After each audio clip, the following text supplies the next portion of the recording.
Story board.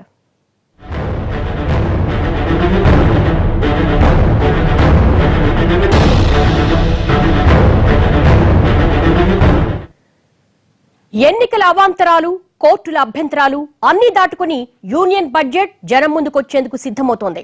ప్రతి ఏటా కేంద్ర బడ్జెట్ అనగానే అంత ఆశగా చూడడం పరిపాటే. కానీ ఈ ఏడాది బడ్జెట్ గురించి మాత్రం ప్రతి ఒక్కరూ కోటి ఆశలతో ఎదురు చూస్తున్నారు. 3 నెలలుగా పెద్ద నోట్ల రద్దు భారాన్ని మోసిన తమకు బడ్జెట్లో కేంద్రం ఏ వరాలు కురిపిస్తుందో అని లెక్కలేసేసుకుంటున్నారు.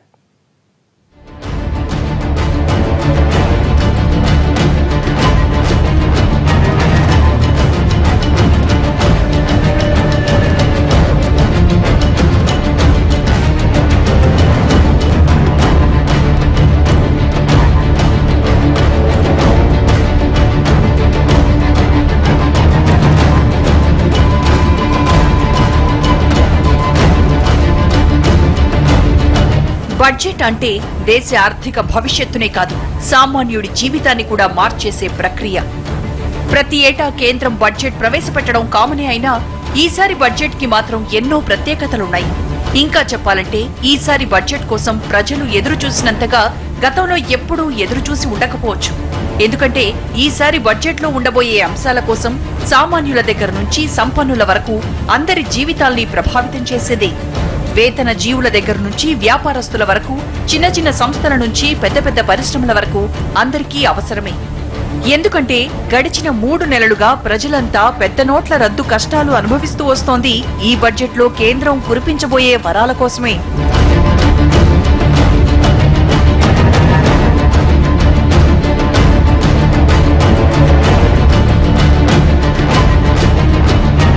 నవంబర్ 8 దేశ ఆర్థిక ముఖ చిత్రాన్ని మార్చేసిన రోజది. ఆనాటి సాయంత్రం ప్రధాని మోడీ తీసుకున్న నిర్ణయం దేశవ్యాప్తంగా భూకంపం పుట్టించింది. ఒక్క ప్రకటనతో దేశంలోనే పెద్ద నోట్లు రద్దు చేసి పారేశారు ప్రధాని. దేశంలో పెచ్చురెళ్లుతున్న బ్లాక్ మనీని అంతం చేయడానికి, నకిలీ కరెన్సీని అడ్డుకోవడానికి పెద్ద నోట్లు రద్దు చేసినట్లు మోడీ ప్రకటించారు. ఆ నిర్ణయం వెనుక లక్ష్యాలేంటో సామాన్యుడికి తెలియదు. కానీ అప్పటి నుంచి ఈ రోజు వరకు నోట్ల పాట్లు మాత్రం తప్పలేదు.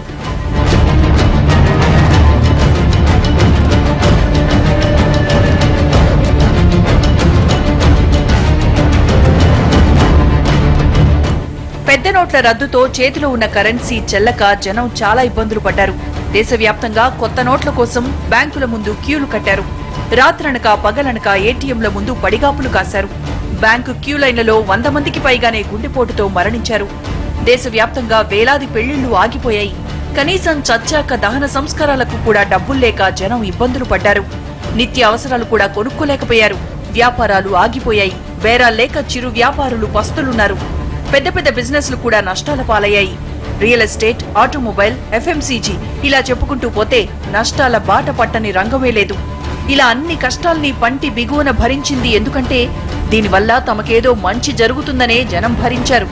పెద్ద నోట్ల రద్దుతో భవిష్యత్తులో మంచి జరుగుతుందని మోడీ చెప్పిన మాటను నమ్మి కష్టమైన నోట్ల కష్టాలన్నీ భరించారు. 8 नवंबर 2016 की रात्रि को 12 बजे से वर्तमान में जारी 500 रुपए और 1000 रुपए के करेंसी नोट लीगल टेंडर नहीं रहेंगे, यानी ये मुद्राएं कानूनन अमान्य होगी। 500 और 1000 रुपए के पुरानी नोटों के जरिए लेन देन की व्यवस्था आज मध्यरात्रि से उपलब्ध नहीं होगी। ప్రతి ఏటా ఫిబ్రవరి నెలాఖరున బడ్జెట్ ప్రవేశపెట్టడం ఆనవాయితీగా వస్తోంది. కానీ ఆ ఆనవాయితీకి ఈసారి బ్రేక్ వేస్తోంది కేంద్రం. ఫిబ్రవరి 1వ తేదీనే బడ్జెట్ ప్రవేశపెట్టాలని కేంద్రం సిద్ధమవుతోంది. దీంతో పాటు కేంద్ర బడ్జెట్ తో వేరుగా ఉన్న రైల్వే బడ్జెట్ ను కూడా ఇదే రోజు ప్రవేశపెట్టేలా కసరత్తులు చేస్తోంది. ఈ ఏడాది 5 రాష్ట్రాల్లో ఎన్నికలు జరుగుతున్న నేపథ్యంలో బడ్జెట్ వాయిదా వేయాలంటూ అభ్యంతరాలు వ్యక్తమయ్యాయి. కొందరు బడ్జెట్ వాయిదా వేయాలంటూ కోర్టు మెట్లు కూడా ఎక్కారు. అయినా సరే కేంద్రం మాత్రం బడ్జెట్ ఫిబ్రవరి 1వ తేదీనే ప్రవేశపెట్టాలన్న పట్టుదలతో ముందుకెళ్తోంది. పెద్ద నోట్ల రద్దు తర్వాత ఎంతో మేలు జరుగుతుందన్న మోడీ మాటలు ఇంకా ప్రజల చెవుల్లో మారుమోగుతూనే ఉన్నాయి. అందుకే ఈసారి బడ్జెట్లో తమకు ఎన్నో ప్రయోజనాలు కలుగుతాయని సామాన్యులు, పన్ను పరిమితులు పెరుగుతాయని వేతన జీవులు, ప్రధాని తమకు వరాలు కురిపిస్తారని బడుగు జీవులు, తమకు పన్ను రాయితీలు పెంచుతారని వ్యాపారవేత్తలు, ఇలా అన్ని రంగాల వాళ్లు ఆశగా బడ్జెట్ కోసం ఎదురు. బడ్జెట్ కనికరిస్తుందా? మధ్యతరగతి జీవికి ఊరట.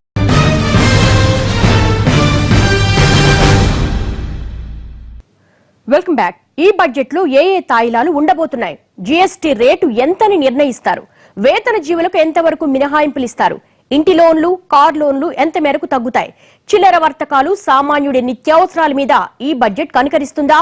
మధ్యతరగతి జీవికి ఊరటనిస్తుందా? ఎవరి ఆశలు ఎలా ఉన్నాయి? ఎవరి అంచనాలు ఏ స్థాయిలో ఉన్నాయి?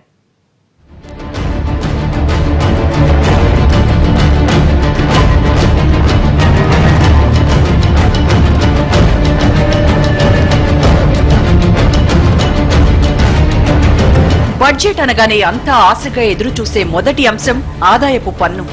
దేశవ్యాప్తంగా ఉన్న 3 కోట్ల మంది వేతన జీవులకు ఇదే ముఖ్యమైన అంశం. తమ ఆదాయపు పన్నులో స్లాబ్ ఏమైనా మారుతుందా? కొత్తగా పన్నులేమైనా వేస్తారా? మినహాయింపులు ఎంతవరకు ఉంటాయి? పన్నులు ఎంతవరకు మిగులుతాయి? ఇవే లెక్కలేస్తారు. ఇప్పటి వరకు 2.5 లక్షల రూపాయలుగా ఉన్న ఆదాయపు పన్ను మినహాయింపు పరిమితిని 4 లక్షలకు పెంచుతారన్న ఆశలు గట్టిగానే వినిపిస్తున్నాయి. బడ్జెట్ ఎట్లుండాలంటే పేద ప్రజలకు అనుకూలంగా ఉండాలి అని మా అభిప్రాయం. ఎందుకంటే ఇప్పుడు ఆర్టీసీ కార్మికులు ఉన్నారు, వేరే అసంఘటిత సినిమాలలో పనిచేసేటోళ్ళు, ఇప్పుడు పెట్రోల్ పంపులలో ఇవన్నిట్లలో పనిచేసేటోళ్లకు వాళ్ళకు కనీసం వాళ్ళకు అంతా కష్టపడుతూ ఉంటారు, వాళ్ళకి ఎలాంటి పెన్షన్లు అవి ఏం లేవు కనుక అటువంటి వాళ్ళని గుర్తించి పెన్షన్ అవి సౌకర్యాలు కల్పిస్తే బాగుంటుంది ఈ బడ్జెట్లో. కేంద్ర ప్రభుత్వం బడ్జెట్ లోపల ఐటీకి 2,50,000 ఉంది, ఇప్పుడు అది 5 లక్షలు చేయాలా? ఎందుకంటే చిన్నకారు ఉద్యోగస్తులు, ఆర్టీసీ కానీ ఇతర ఉద్యోగాలు చిన్న జీతాలతోటి ఐటీకి బాగా డబ్బులు పోతున్నాయి కాబట్టి కేంద్ర ప్రభుత్వం ఇన్ని రోజులుగా పడుతున్న కష్టాలకు చెక్ పడుతుందన్న ఆశతో ఉన్నాడు సామాన్యుడు. ఇన్నాళ్లు మోడీ ఊరించిన అచ్చేదిన్ వస్తాయని ఎదురు చూస్తున్నాడు. బీజేపీ అధికారంలోకి రాగానే 2014-15 బడ్జెట్లో ఇన్కమ్ ట్యాక్స్ స్లాబ్ పెరిగింది. ఇప్పుడు కూడా అదే జరుగుతుందన్న అంచనాలున్నాయి. ప్రతిసారి గరిష్టంగా 25,000 వరకు పన్ను మినహాయింపులు ఆశించే వేతన జీవులు ఈసారి భారీగానే ఆశపడుతున్నారు. నిపుణుల అంచనాల ప్రకారం ఈసారి పన్ను మినహాయింపు పరిమితిని 2.5 లక్షల నుంచి 4 లక్షలకు పెంచుతారన్న అభిప్రాయాలున్నాయి. ప్రస్తుతం 2,50,000 నుంచి 5 లక్షల వరకు 10% ట్యాక్స్ పడుతోంది. కానీ ఈ బడ్జెట్లో ఆ పరిమితిని 4 లక్షల నుంచి 8 లక్షల వరకు పెంచనున్నారు. అంటే గరిష్టంగా అన్ని మినహాయింపులు పోను ఏడాదికి 4 లక్షలు ఆర్జించే వారికి ఆదాయపు పన్ను ఉండదు. అంతకు మించి 8 లక్షల వరకు సంపాదించే వారికి గరిష్టంగా 40,000 వరకు పన్ను ఉంటుంది. ఇక 8 లక్షల నుంచి 12 లక్షల వరకు వార్షిక ఆదాయం ఉంటే 20% పన్ను విధిస్తారన్న అంచనాలున్నాయి. ఇక 12 లక్షలకు పైబడి ఆదాయం పొందేవాళ్లు 30% పన్ను విధించేలా స్లాబ్ మార్పులు ఉంటాయన్న అంచనాలున్నాయి. ఇలా పన్ను పరిమితిని 4 లక్షలకు పెంచడం ద్వారా ఆ స్లాబ్ లో వచ్చే వారికి దాదాపుగా 15,000 రూపాయల పన్ను భారం తగ్గుతుంది. మొత్తంగా చెప్పాలంటే 10 లక్షల వరకు ఆదాయం వచ్చే వేతన జీవులకు గరిష్టంగా 45,000 రూపాయల పన్ను భారం తగ్గే అవకాశాలున్నాయి. ఇక వీటితో పాటు సీనియర్ సిటిజన్లకు ఆదాయపు పన్ను మినహాయింపు పరిధిని 3 లక్షల నుంచి 4 లక్షలకు పెంచే అవకాశం ఉంది. ఇక వివిధ పెట్టుబడులు, పొదుపు మార్గాల్లో పన్ను ఆదా చేసుకునే వారికి సెక్షన్ 80C కింద వర్తించే పరిమితిని 1.5 లక్షల నుంచి 3 లక్షలకు పెంచే అవకాశం ఉంది. ఇక సామాన్య వేతన జీవులు వీటికి మించి చాలా అంశాల్లో అంచనాలు వేసుకుంటున్నారు. ముఖ్యంగా ఇప్పటి వరకు ప్రతి ఉద్యోగి తన పిల్లల చదువు కోసం పొందుతున్న ఎడ్యుకేషన్ అలవెన్స్ ను 100 రూపాయల నుంచి 1,000కి పెంచుతారన్న ఆశతో ఉన్నారు. కన్వేయన్స్ అలవెన్స్ ను 1,600 నుంచి 5,000 రూపాయలకు, మెడికల్ రియంబర్స్మెంట్లు 15 నుంచి 50,000కు పెంచుతారన్న అంచనాలున్నాయి. ఇక ఇప్పటి వరకు ప్రభుత్వ, ఇతర ఉద్యోగులకు దేశవ్యాప్తంగా టూర్లకు అనుమతించే LTA ను విదేశీ పర్యటనలకు కూడా అనువర్తిస్తారన్న అంచనాలున్నాయి.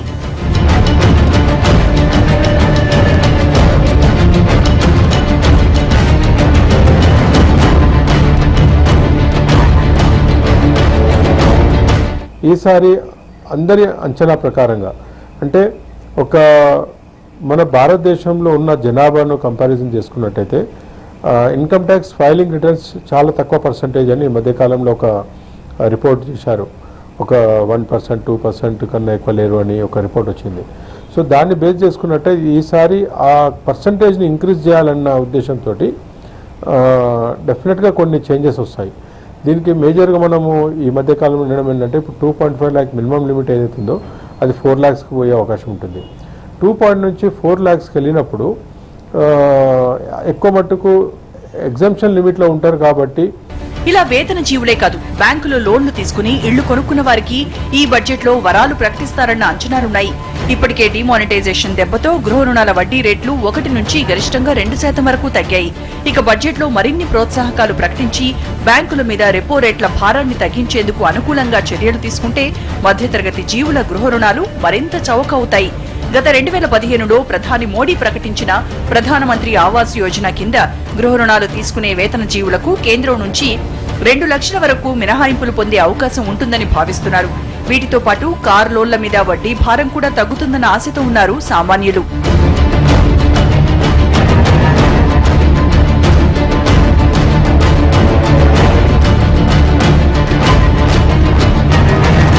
ఒక్క పన్ను భారాలే కాదు, వాటితో పాటు డిమానిటైజేషన్ తర్వాత క్యాష్లెస్ అంటూ గగ్గోలు పెడుతున్న ప్రభుత్వం ఆ దిశగా ఎలక్ట్రానిక్ చెల్లింపులకు మినహాయింపులు ప్రకటిస్తుందేమో అని ఆశపడుతున్నారు. క్రెడిట్, డెబిట్ కార్డు చెల్లింపుల మీద సర్ఛార్జ్ వంటివి ఉండవని కేంద్రం ఇప్పటికే 2 సార్లు ప్రకటించినా బ్యాంకులు మాత్రం మాట వినడం లేదు. ఇక వేరే బ్యాంక్ ఏటీఎంలు వినియోగించినప్పుడు వేసే రుసుములు కూడా బడ్జెట్లో ఎత్తేసే ప్రకటనలు చేస్తారన్న ఆశతో ఉన్నారు. ఇక క్యాష్లెస్ గా వెళ్లేందుకు మరిన్ని ప్రోత్సాహకాలు ప్రకటిస్తారన్న ఆశతో ఉన్నారు సామాన్యులు. సామాన్యులు ఈ స్థాయిలో ఈ బడ్జెట్ మీద ఆశలు పెట్టుకోవడానికి అతిపెద్ద కారణం డిమానిటైజేషనే. పెద్ద నోట్ల రద్దుతో ఇప్పటికే 15 లక్షల కోట్లు బ్యాంకుల్లో జమైంది. దీంతో నిల్వలు పెరిగిపోయి బ్యాంకులు వడ్డీ రేట్లు తగ్గించాయి. ఇక బడ్జెట్ తర్వాత మరింత వడ్డీ రేట్లు తగ్గేందుకు అవకాశముందని సామాన్యుడు సంబరపడుతున్నాడు.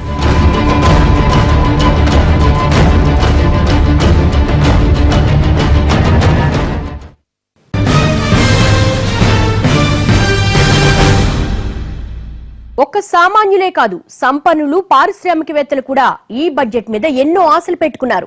ఇక జీఎస్టీ షెడ్యూల్ ప్రకటన కోసం వ్యాపారస్తులు కూడా అంతే ఆశతో ఎదురు చూస్తున్నారు. వీరితో పాటు మరిన్ని ప్రోత్సాహకాల కోసం యువ పారిశ్రామికవేత్తలు ఆదుకుంటారన్న ఆశతో అన్నదాతలు, ఇలా అందరినీ ఈసారి బడ్జెట్ ఎదురు చూసేలా చేస్తోంది. మరి ఇన్ని ఆశల్ని మోసుకుంటూ వస్తున్న ఆశల పల్లకి ఎలా ఉండబోతోంది?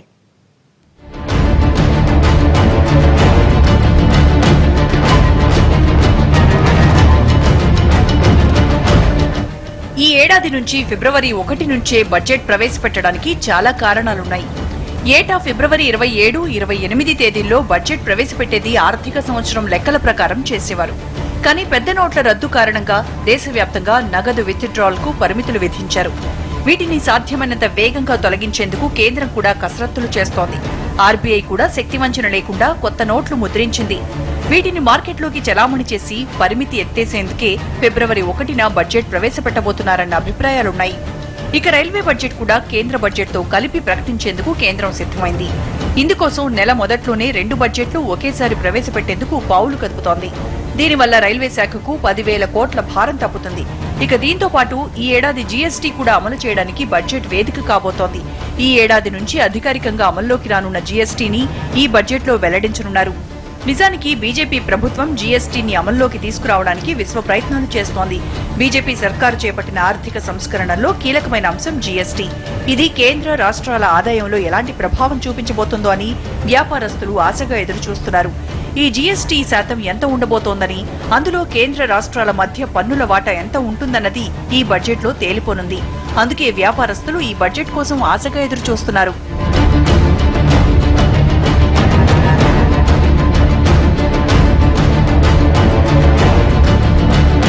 ఉన్న బడ్జెట్లో మనం చూసినట్టయితే 17-18లో జీఎస్టీ వచ్చే క్రమంలో ఎటువంటి ట్యాక్సెస్ ఇంక్రీజ్ ఉండే అవకాశం ఉండదు. స్పెషల్లీ మనం సెంట్రల్ ఎక్సైజ్ చూసినట్టయితే ఇప్పుడు ఆల్రెడీ జీఎస్టీకి సంబంధించిన టారిఫ్ అంటే ఎన్ని ట్యాక్స్ స్లాబ్లు ఉండాలన్నది ఆల్రెడీ అనౌన్స్ చేశారు. కాబట్టి ఆ స్లాబ్ల ప్రకారంగా ప్రస్తుతానికి ఉన్న tax structure, central excise structure almost ఇంచుమించు ఒకటే లెవెల్గా ఉంది. కాబట్టి దీంట్లో ఇంక్రీజ్ చేసినా కూడా ఎటువంటి ఇబ్బంది అంటే ఇంక్రీజ్ చేసే అవకాశం లేదు. ఎందుకంటే ఏప్రిల్ 1కి అయితే జీఎస్టీ వచ్చే అవకాశం లేదు. బట్ డెఫినెట్గా జూలై 1కు జీఎస్టీ వచ్చే అవకాశం ఉంది. కాబట్టి 3 నెలల కొరకు ట్యాక్స్ ఇంక్రీజ్ చేసి తర్వాత జీఎస్టీకి మళ్ళీ రెడ్యూస్ చేయడం అన్నది జరగడం కాదు. కాబట్టి ట్యాక్స్ స్ట్రక్చర్లో సెంట్రల్ ఎక్సైజ్ పాయింట్ ఆఫ్ వ్యూలో ఎటువంటి ఇబ్బందికరమైన వార్త ఉండదు. సర్వీస్ ట్యాక్స్ పాయింట్ ఆఫ్ వ్యూలో మాత్రం కొన్ని సర్వీసెస్ మీద మనకు ట్యాక్స్ పడే అవకాశం ఉంటుంది. ఒక్క వ్యాపారస్తులే కాదు, అంతకు మించి అన్నదాతలు కూడా ఈ బడ్జెట్ మీద ఎన్నో ఆశలు పెట్టుకున్నారు. ఎందుకంటే నవంబర్ 8 నిర్ణయం తర్వాత దేశవ్యాప్తంగా రైతులు డబ్బులు లేక చాలా ఇబ్బందులు పడ్డారు. అప్పటికే డబ్బులు బ్యాంకుల్లో వేసిన వాళ్లు, చేతికొచ్చిన పంట డబ్బు పెద్ద నోట్ల రూపంలో ఉండటంతో బ్యాంకుల్లో వేసిన వాళ్లు కేంద్రం విధించిన విత్డ్రా పరిమితుల వల్ల డబ్బు చేతికందక చాలా ఇబ్బందులు పడ్డారు. ఈ బడ్జెట్లో అయినా విత్డ్రా పరిమితులు ఎత్తేస్తే వ్యవసాయ రంగానికి మేలు చేసినట్లవుతుంది. మరోపక్క చిన్న, సన్నకారు రైతులు కూడా నోట్ల రద్దుతో తీవ్ర ఇబ్బందులు పడ్డారు. కనీసం విత్తనాలు, ఎరువులు కొనుక్కోవడానికి కూడా డబ్బులు లేక విలవిల్లాడారు. కనీసం బ్యాంకు వడ్డీలు కట్టడానికి కూడా చాలా మందికి కష్టమైపోయింది. దీంతో కేంద్రం రైతు రుణాలకు ఈ 60 రోజుల పాటు వడ్డీ మినహాయింపులు ప్రకటించింది. దీంతో సంబరపడ్డ రైతులు ఈ బడ్జెట్లో మరిన్ని వరాలు ప్రకటిస్తారన్న ఆశతో ఉన్నారు.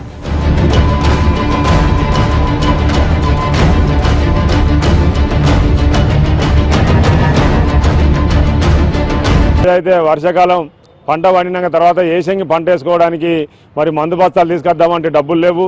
మరి అదేవిధంగా దున్నుదామంటే కొన్ని గ్రామాలలో అయితే ఈ ట్రాక్టర్ల వాళ్ళకు డబ్బులు లేవు, డీజిల్ లేవు అని మరి వాళ్ళు ఆ పొలాల దగ్గర మరి ఇంకో ట్రాక్టర్ పోకుండా ఇదివరకు దున్నే డబ్బులు చెల్లించలేక మరి రైతులు ఇప్పటికి కూడా చేనులల్లా, పొలాలల్లా మరి పోసినటువంటి వారి అక్కడనే ఉన్నది. మరి ఆ వడ్లు కూడా వ్యవసాయ మార్కెట్లోకి తీసుకుపోకుండా ఇంకా ఇబ్బందులు అయితేనే ఉన్నాయి. ఒక్క వ్యాపారస్తులు, రైతులు, సామాన్యులే కాదు, ఈ ఏడాది బడ్జెట్ కోసం వాళ్లకన్నా ఎక్కువగా సంపన్నులు ఎదురుచూస్తున్నారు.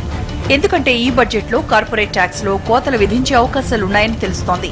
కార్పొరేట్ ఇన్కమ్ ట్యాక్స్ లో 1.5% నుంచి గరిష్టంగా కొన్ని పరిమితులను బట్టి 28% వరకు కోత విధించే అవకాశాలున్నాయి. ఇది తమకు మరింత వెసులుబాటుగా ఉంటుందని సంపన్నులు ఆశపడుతున్నారు. మరోపక్క దేశంలో అమలవుతున్న పన్నుల విధానం అత్యంత సంక్లిష్టంగా ఉందని గతంలో ఎన్నోసార్లు అభివర్ణించిన విత్త మంత్రి జైట్లీ ఈ బడ్జెట్లో భారీగా పన్ను సంస్కరణలు ప్రవేశపెడతారేమో అన్న ఆశలు కూడా ఉన్నాయి. దేశంలో ఉన్న పన్నులన్నీ ఎత్తేసి బ్యాంక్ ట్రాన్సాక్షన్స్ ట్యాక్స్ ఒక్కదాన్ని ప్రవేశపెడతారన్న అనుమానాలు ఉన్నాయి.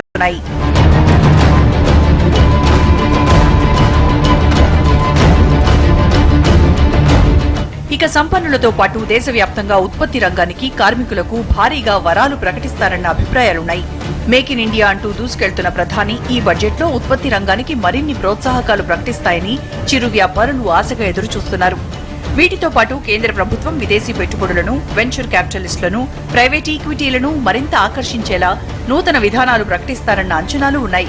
వీటితో పాటుగా దేశంలో ఉన్న స్టార్టప్లకు మరింత ప్రోత్సాహం ఇచ్చేలా పన్ను మినహాయింపులు ప్రకటించినా ఆశ్చర్యపోనక్కర్లేదంటున్నారు నిపుణులు. దేశంలో స్టార్టప్లకు 3 నుంచి 5 ఏళ్ల పాటు ట్యాక్స్ హాలిడే ప్రకటించాలన్న ప్రతిపాదనలు ఎప్పటి నుంచో ఉన్నాయి. వాటిని ఈ బడ్జెట్లో కన్సిడర్ చేస్తారని ఔత్సాహికులు ఆశపడుతున్నారు. ఇలా సామాన్యుల నుంచి సంపన్నుల వరకు, బడుగు జీవుల నుంచి పన్నులు కట్టే వేతన జీవుల వరకు అందరినీ ఈ బడ్జెట్ ఆశగా ఎదురుచూసేలా చేస్తోంది. మరి ఇంతమంది ఆశల్ని మోసుకొచ్చే ఆ బడ్జెట్లో ఎలాంటి వరాలున్నాయో తెలియాలంటే మరికొన్ని రోజులు ఆగాల్సిందే.